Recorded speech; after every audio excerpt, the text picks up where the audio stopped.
Hello everyone. तो मैंने पूरे फेब मंथ में क्या क्या किया मैं वो बताने वाली हूँ आज। ये AITs भी हो गई थी, उसके बारे में भी थोड़ा बताऊँगी। मेरी कैसे कि मेरी अच्छी नहीं गई। हाँ, तो मैंने ये पूरा फेब मंथ में जो शुरू में ही बनाया था और आपके साथ ये डेली भी शेयर करती थी मैं। तो इसमें मैंने कंप्लीट क्या किया क्या जो हाईलाइटेड है वही कंप्लीट किया वो मैं। मतलब ये देखो, इसकी रिवीजन करनी थी, अच्छे से वाली करनी थी। तो फोटोसिंथेसिस बस यही किया है मैंने 5 चैप्टर, और बाकी के बच्चे हैं। मुझे लगा मैं कर लूँगी पर मैंने नहीं किए, क्योंकि वही होता है, फिर हमारे प्रैक्टिस पेपर चालू हुए थे तो मैंने नहीं किए। एंड ये नहीं किया मैंने, बस जो हाईलाइटेड है ग्रीन कलर से वो चैप्टर्स मैंने। और ये शुरू में थे, ये रिवीजन नहीं थी मेरी, ये जैसे कि मैंने कभी पढ़ी नहीं है ऐसे वाले थे, तो मैंने पढ़ लिए ये।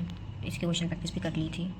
हाँ, तो DF ब्लॉक नहीं हुआ है अभी भी। कोऑर्डिनेशन तो देखो, आज 8 मार्च थी, आज ही मेरी AITs थी और आज ही मैंने कोऑर्डिनेशन सुबह सुबह पढ़ा था।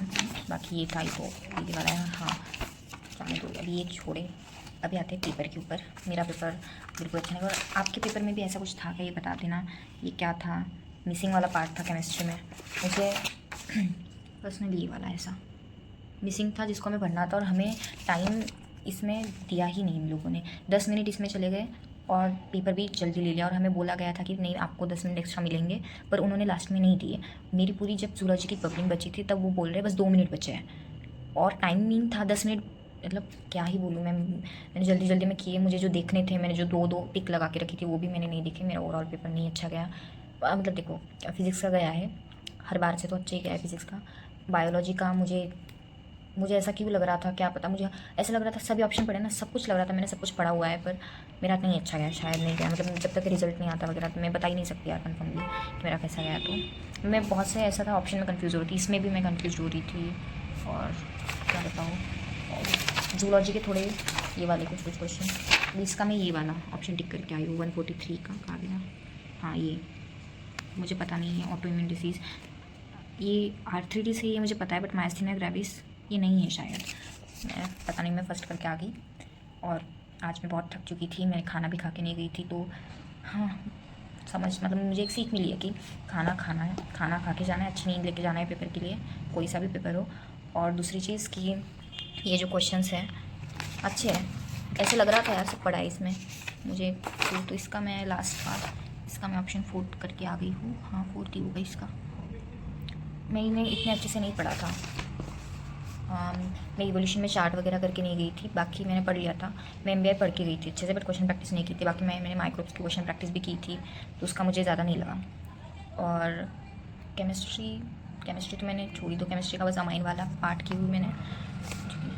DF ब्लॉक मैंने पूरा छोड़ दी थी, जो मैं अब करने वाली हूँ। तो अभी मेरा आगे वाला प्लानिंग यही है, जो मैं बनाने वाली हूँ, बता के रखती हूँ ना मैं, तो मुझे ऐसा लगता है कि नहीं मुझे कंप्लीट करना है।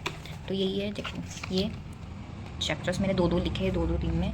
तो इन चैप्टर्स में जैसे कि एक से इन चैप्टर्स में भी केमिकल बॉन्डिंग, पीरियोडिक क्लासिफिकेशन, क्योंकि 16 मार्च से FTS चालू होने वाली है, और जब वो चालू हो जाएगी तब मुझे नहीं लगता कि हम खुद से कुछ पढ़ पाएंगे। और अभी वो टाइम है 8, 9, 10, 11, 12, 13, 14 एंड मतलब 14 भी नहीं, क्या यही मतलब 5-6 दिन है जिस दिन में हमें जो कंप्लीट करना है और पढ़ना है पढ़ सकते हैं, क्योंकि एक बार FTS चालू होगी इतने ही दिन है, तो इन दिनों में अभी कंप्लीट करना है 8, 9, 10, 11, 12, 13, 6 दिन में। तो मैं सबसे पहले inorganic and organic he complete करने वाली हूँ, क्योंकि मेरी कंप्लीट नहीं है। तो हाँ, ये दोनों कंप्लीट है, तो बट फिर भी रिवीजन के लिए एक बेसिक होता है ये, तो मैं ये करूँगी। केमिकल बॉन्डिंग, पीरियोडिक क्लासिफिकेशन एक दिन में, P block, motion and straight line एक दिन में। बस मैं यही नहीं करने वाली, इसके साथ साथ हर एक दिन पे मैं मॉक टेस्ट भी दूँगी। और जैसे कि ये वाला यहाँ पे आते हैं एकदम 1, 2, 3, 4, 5, 6, 7 दिन हो जाते हैं ये तो। और मेरे बस 6 ही दिन है मेरे पास, क्योंकि 14, 15 को तो मैं जो 16 में FTS होने उसका पढ़ूंगी। इसके साथ साथ मैं एनिमल किंगडम की रोज़ रिवीजन करूँगी यार, रोज़ 4 किंगडम पढ़ूंगी, रोज़ 4 किंगडम पढ़ूंगी ही, ताकि मुझे ऐसा है कि उस चैप्टर में रिवीजन ही ज़्यादा चाहिए, क्वेश्चन प्रैक्टिस से भी ज़्यादा। तो यही मेरा प्लानर रहने वाला है कि अभी कुछ दिनों में तो मैं ऑर्गेनिक इनऑर्गेनिक को एक बार कंप्लीट करूँगी, ठीक है। और ये विद क्वेश्चन प्रैक्टिस, ऐसा नहीं कि बस पढ़ लिया और शीट बना ली, फॉर्मूला शीट और हो गया, तो क्वेश्चन प्रैक्टिस के साथ कंप्लीट करूँगी। और ये मेरी ये वाली बुक रही है जो कि भरने नहीं गई है पूरी। और सच्ची बताऊँ तो अपनी मिस्टेक नोटबुक को पढ़ने के लिए मुझे बहुत टाइम लगता है। मुझे नहीं लगा था, देखो अभी बहुत सारे पेजेस तो नहीं पढ़े, बट फिर भी ये पढ़ने के लिए मुझे इतना ज़्यादा टाइम लगता है, पता नहीं क्यों,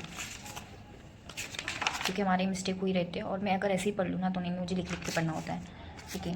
कुछ क्वेश्चन तो बहुत ही अच्छे इसमें, जैसे कि ये देखो दिख रहा है क्या, मुझे भी अभी तक इसका सोल्यूशन हाँ पता चल गया इसका सोल्यूशन, मुझे लिखना है अभी यहाँ पे।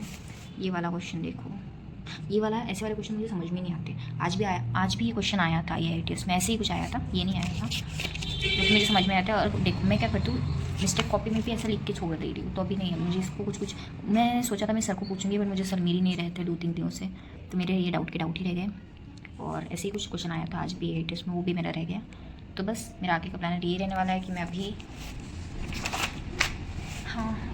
इनऑर्गेनिक एंड ऑर्गेनिक को कंप्लीट करूँगी। उसी के साथ साथ मेरा मोशन इन स्ट्रेट लाइन भी एंड मोशन इन प्लेन, ये 2 चैप्टर्स को भी ऐड करने वाली हूँ, ठीक है। और उसके बाद मैं देखूँगी, क्योंकि रियोप्टिक्स 22 मार्च को AITS में आएगा और मैंने नहीं पढ़ी हूँ, तो मुझे वो पढ़ना पड़ेगा, क्योंकि मुझे आजकल लग रहा है कि फिजिक्स में इन सब चीज़ों में कन्फ्यूज़ होती है, कौन सा कन्वर्जेंट है, कौन सी एनालॉजी दिखाएगा, क्या होगा। तो बस thank you so much for watching the video, पढ़ते रहिए एंड बाय बाय। वीडियो बहुत लंबी हो रही है, थैंक यू।